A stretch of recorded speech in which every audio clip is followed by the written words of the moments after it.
Why is it that almost everyone who starts trading believes they'll be the exception, yet after 10 years, only 1 out of 100 is still standing? This isn't a motivational quote. It's not a myth designed to scare beginners.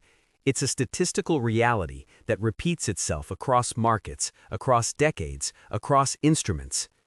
Every year, millions of retail traders enter the market. They study indicators, systems, strategies, they follow gurus, they backtest, they win a few trades and feel something dangerous growing inside them, confidence without foundation. And then, slowly or violently, they disappear. Not because they were lazy, not because they weren't smart enough, and not because the market was rigged against them in some unfair way. They disappear because trading is not a game of intelligence, it's a game of survival under pressure, and pressure destroys most human behavior over time. The question is not why people fail. Failure is the default. The real question is this: why does only 1% survive a full decade, while the other 99% eventually give their money back, burn out psychologically, or quietly walk away? In this video, we are not going to talk about winning strategies, perfect entries, or secret indicators. We are going to dissect the structural forces that eliminate traders year after year, forces so subtle that most people don't even realize they are being filtered out until it's already too late. If you've been trading for less than 10 years, this video is not about how to win faster. It's about understanding whether you are even built to still be here 10 years from now. Because the market doesn't reward ambition, it rewards endurance. After 15 years in the markets, one pattern becomes impossible to ignore. The traders who survive are rarely the ones who looked the most talented in their first 2 years. They're not the loudest, they're not the most confident, and they're almost never the ones chasing the biggest returns. I've watched incredibly intelligent people disappear. Engineers, doctors, analysts, people who could explain complex systems better than anyone else, gone within 5 years. At the same time, I've seen traders with average intelligence, unremarkable backgrounds, and no special access quietly survive decade after decade. That contrast forces an uncomfortable realization. Trading does not eliminate people based on skill alone. It eliminates them based on how they respond to time, uncertainty, and repeated psychological stress. Early in my career, I believed survival was a function of learning more patterns, more systems, more information. But over the years, I noticed something disturbing. Most traders don't blow up because of one catastrophic mistake. They bleed out. They survive the first drawdown, they survive the second, but somewhere between year 3 and year 7, something changes. The market stops feeling exciting, losses stop feeling temporary, and the emotional cost of staying disciplined becomes heavier than the hope of future rewards. This is the phase where most traders disappear, not because they're losing every trade, but because the psychological return on effort collapses. The survivors don't look heroic during this phase. They look boring, detached, conservative, almost indifferent. And that indifference is not a flaw, it's a survival adaptation. By year 10, the traders still standing are not the ones who mastered the market. They are the ones who learned how not to be destroyed by it. And that distinction changes everything about how you should think about trading. The most common misunderstanding about long-term failure in trading is the belief that people fail because they make bad trades. That is almost never the real reason. Bad trades are survivable. Drawdowns are survivable. Even blowing up an account once is survivable. What eliminates traders over time is something far more subtle: the cumulative erosion of decision quality under repeated uncertainty. Most retail traders enter the market with a short-term mental model. They think in weeks, in months, sometimes in a year. But the market operates on a completely different scale. It doesn't care about your last 10 trades. It cares about whether your behavior remains stable after 10,000 decisions. This mismatch creates the first fatal mistake.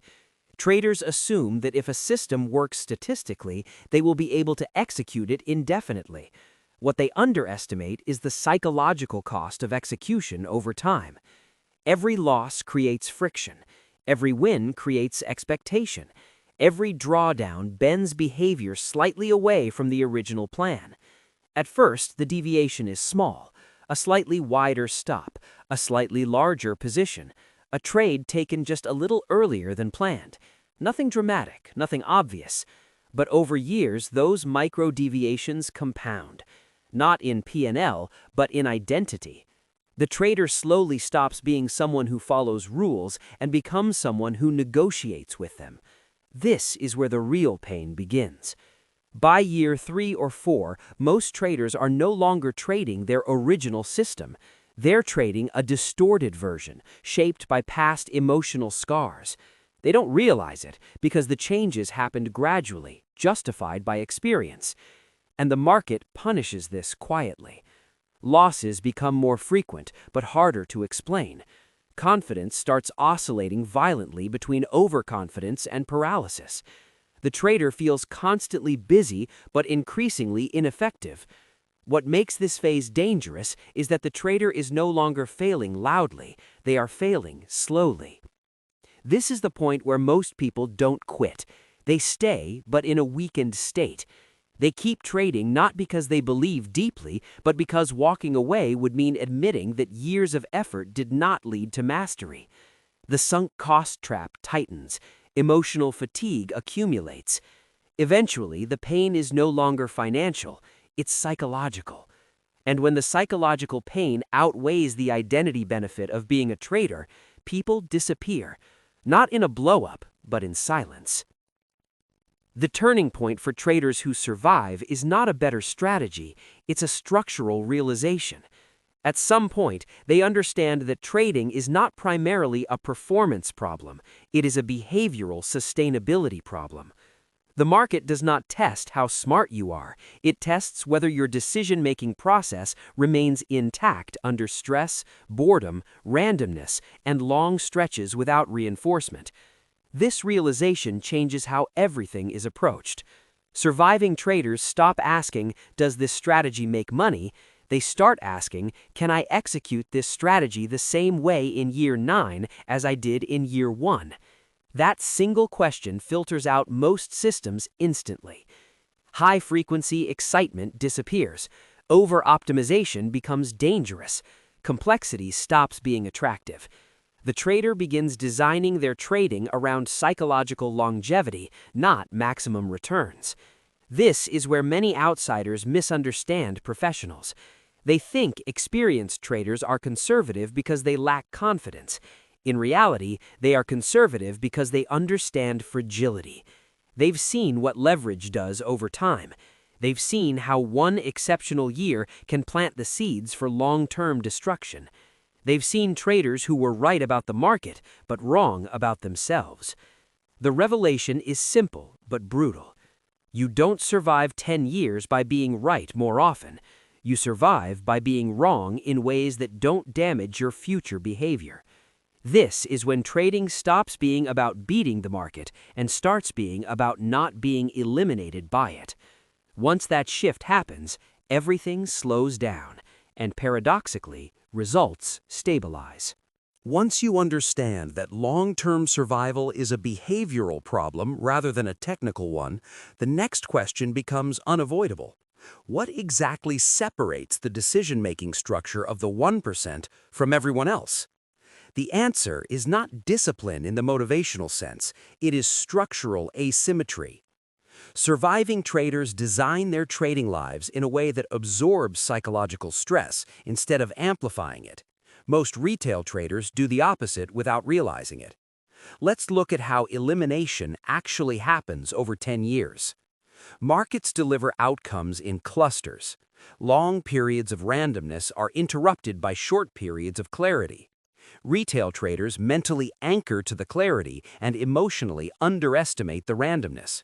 Over time, this creates a distorted feedback loop. Effort does not consistently correlate with reward. Human psychology does not tolerate this well. In most professions, effort leads to visible progress. In trading, effort often leads to nothing for long stretches. This creates a dangerous pressure to force productivity, which expresses itself as over-trading, over-analysis, or increased risk-taking. The 1% avoid this trap by redefining what work means. They do not measure success by daily profits, they measure it by process integrity. Did they execute what they planned? Did they violate risk? Did they act emotionally? These are binary questions, not emotional ones. This shift removes a massive amount of internal noise. Now consider risk. Retail traders treat risk as a mathematical concept. Professionals treat it as a psychological load. The position size is not chosen based on what the account can afford, but on what the mind can tolerate without behavioral distortion. This is why the 1% often appear under-leveraged. They are not optimizing for return, they are optimizing for decision stability under stress. Here's the part most people miss. The market does not eliminate traders evenly, it eliminates them after periods of success. Winning streaks inflate identity. Identity inflation increases risk. Increased risk magnifies emotional impact. Emotional impact corrupts execution. Execution failure invites volatility. Volatility finishes the job. This is why many traders fail after their best year. The survivors anticipate this cycle and design defenses against themselves. They cap growth. They reduce size after strong periods. They deliberately slow down when confidence is highest. This looks irrational to outsiders. It is not. It is anti-fragile thinking. Another critical difference lies in expectation management. Retail traders subconsciously expect the market to reward them for persistence. Survivors understand that the market offers no such contract. There is no fairness mechanism, no memory, no obligation to be consistent. Once this is internalized, frustration drops dramatically. The trader stops interpreting losses as personal failure and stops interpreting wins as validation. Both become data. Emotional spikes flatten, decision quality improves. This emotional flattening is what allows the 1% to last 10 years. Not because they don't feel fear or greed, but because those emotions are no longer allowed to steer behavior. At this level, trading becomes quiet, boring, repetitive, and sustainable. That is the true edge. If long-term survival is a structural problem, then the solution cannot be motivational. It must be architectural. The first adjustment surviving traders make is redefining what risk actually means. Risk is not the percentage of capital lost on a trade. Risk is the probability that a single decision will alter future behavior. Any position size that creates hesitation, revenge impulses, or emotional attachment is already too large, regardless of how small it looks on paper. This is why the 1% reduce size aggressively during periods of uncertainty. Not because they are afraid of losing money, but because they are protecting decision clarity. Capital can recover. A corrupted decision process often cannot. The second adjustment is the removal of urgency. Most retail traders trade as if opportunity is scarce. They feel pressure to participate, to extract value from every session, to justify their time. Survivors understand that markets offer infinite opportunity but finite psychological capital. They wait not for signals but for alignment between structure, volatility, and internal state. If alignment is missing, they do nothing. This restraint compounds over time more reliably than any strategy. The third adjustment is the strict separation between identity and outcome. Retail traders tend to internalize results. A good trade validates them. A bad trade diminishes them. Over years, this creates emotional volatility that mirrors market volatility, amplifying stress instead of absorbing it. The 1% decouple self-worth from P&L. They treat outcomes as external events, not personal judgments. This is not emotional detachment, it is emotional containment. Without it, no system survives long-term execution. The final adjustment is boredom tolerance. This may be the most underappreciated survival trait in trading. Markets spend far more time being dull than dramatic. Retail traders interpret boredom as inefficiency and seek stimulation through action. Survivors interpret boredom as a feature, not a bug. They design routines that do not require excitement. They accept long stretches of inactivity. They stop mistaking action for progress. Over 10 years, this single trait eliminates more traders than bad strategies ever could. None of these adjustments will make you rich quickly. All of them will dramatically increase the probability that you are still trading 10 years from now. The market does not crown the smartest trader. It does not reward the most confident, and it certainly does not protect the most ambitious. It quietly removes those whose behavior cannot withstand time. The reason only 1% survive 10 years is not because trading is impossible, but because most people build their trading lives in ways that slowly destroy them. They optimize for excitement. They confuse learning with complexity. They chase validation instead of stability. The survivors do the opposite. They trade smaller than they could. They slow down when others speed up. They design their decisions to remain intact under pressure, boredom, and randomness.